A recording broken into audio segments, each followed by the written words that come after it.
আসন্ন লোকসভা নির্বাচনে উত্তর মালদা লোকসভা কেন্দ্রের তৃণমূল কংগ্রেসের প্রার্থী প্রসূন বন্দ্যোপাধ্যায়ের জয় সুনিশ্চিত করতে মালদা জেলা তৃণমূল যুব কংগ্রেসের উদ্যোগে হবিবপুর ব্লক তৃণমূল যুব কংগ্রেসের বুথভিত্তিক রাজনৈতিক কর্মী সম্মেলন করলেন বুলবুল চণ্ডী দেবীপুর একটি বেসরকারি লজে। এদিন জেলা যুব সভাপতি বিশ্বজিৎ মণ্ডল উপস্থিত সকল যুবকর্মীদের নির্দেশ দেন মুখ্যমন্ত্রী মমতা বন্দ্যোপাধ্যায়ের বিভিন্ন উন্নয়নমূলক প্রকল্পগুলি বাড়ি বাড়ি গিয়ে তুলে ধরতে হবে এবং নির্বাচনী বিভিন্ন বিষয় আলোচনা করেন। উপস্থিত মালদা জেলা তৃণমূল যুব কংগ্রেসের সভাপতি বিশ্বজিৎ মণ্ডল, হবিবপুর ব্লক তৃণমূল যুব কংগ্রেসের সভাপতি মৃগাঙ্গ মোহন রায়, হবিবপুর ব্লক তৃণমূল কংগ্রেসের সভাপতি কৃষ্ণ মুর্মু সহ অন্যান্যরা।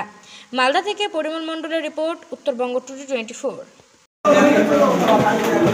আমাদের উত্তর মালদা লোকসভা কেন্দ্রের প্রার্থী মাননীয় প্রসূন বন্দ্যোপাধ্যায়ের সমর্থনে আজকে আমাদের হবিবপুর ব্লক তৃণমূল যুব কংগ্রেসের বুথভিত্তিক আমাদের আজকের কর্মশালা ছিল।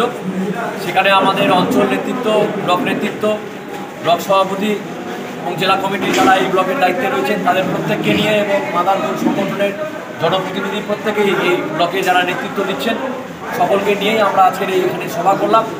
এই নির্বাচনে আমরা আগামীতে কীভাবে আমাদের নেতৃত্বরা বুথ স্তরে গিয়ে, অঞ্চল স্তরে গিয়ে কীভাবে কাজ করবে সেটা নিয়েই আজকে আমাদের মূলত আজকের এই সভাটা ছিল।